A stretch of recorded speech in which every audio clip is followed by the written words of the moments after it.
So there's a piece in the New Republic called Why Baby Boomers Don't Get Bernie Sanders. And this is a really interesting kind of demographic breakdown of how this campaign is turning out. And a lot of people have pointed out, and I know that Cenk makes this point a lot on the Young Turks. I've seen him recently say this, that, you know, those of us who are younger are more kind of exposed to YouTube and podcasting. We have a different media infrastructure. So Sanders' authenticity is more relatable to us, whereas people who've been sort of growing up, more immersed in the television age are still thrown off by the fact that he yells and the fact that he looks disheveled. I think there's truth to that, but I think the other sort of really important piece here, which Brian Williams gets to in the New Republic, is that, why is it that the margins are shockingly large for Sanders amongst young people? And the prime reason is that baby boomers, because of the unique realities of that generation, they're the ones that are out of step in the history of Democratic Party politics. Because if you sort of compared Bernie Sanders' rhetoric on elites and on class, it actually fits in some ways better with FDR and Truman than Clinton's does. And his point is that the baby boomers were a product of an incredibly specific time.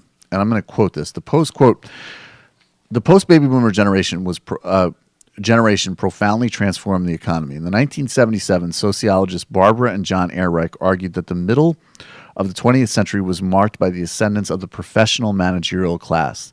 They define this group as, quote, mental workers who do not own the means of production, which includes teachers, journalists, nurses, social workers, managers of all sorts, mid-level executives, government workers, and many others. It goes on.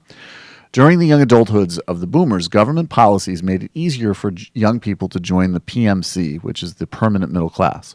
Public colleges were inexpensive. Students graduated with very little debt.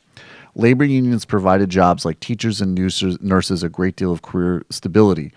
Very high marginal tax rates on high-end earners encouraged companies to invest in young earners, and middle-class society based on manufacturing and construction encouraged dispersion into all sections of the country, which kept housing prices modest. So basically, the boomers were a generation that through, and of course this is racialized, primarily white boomers, but you saw a very easy entrance into the middle class because of the types of progressive policies that Sanders encourages. Now, to make a long story short, a lot of those policies were reversed through the 80s and 90s through the sort of backlash from Reagan through even Obama in some respects. So we deregulated finance. We slashed taxes for top-end earners. We starved the public sector of investment. We turned debt obligations onto young people. So you have young people who, even when they're going into more privileged careers like law or medicine, are graduating with vastly more debt and burden than baby boomers had. They were entering the teaching profession with a lot less power and a lot less stability because of the attacks on unions.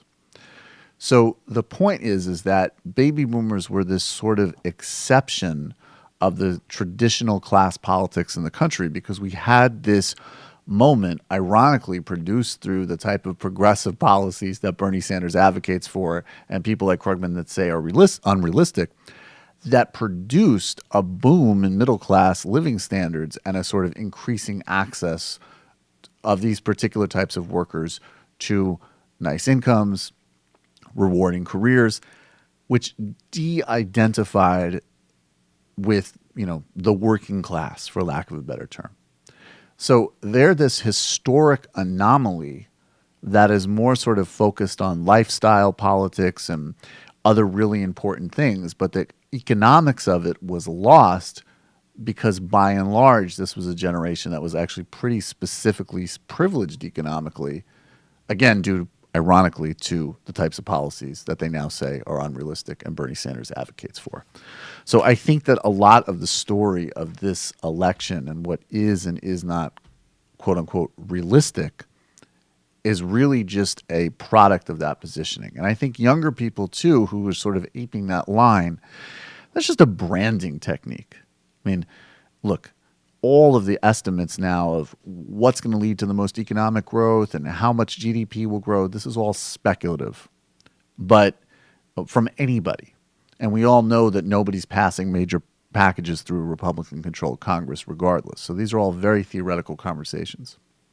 But the basic foundation that you can't push in the direction of what Bernie Sanders is doing is just a brand tactic. There's no empirical reality to it. But I think with the baby boomers, there's a specific historical situation that facilitates that.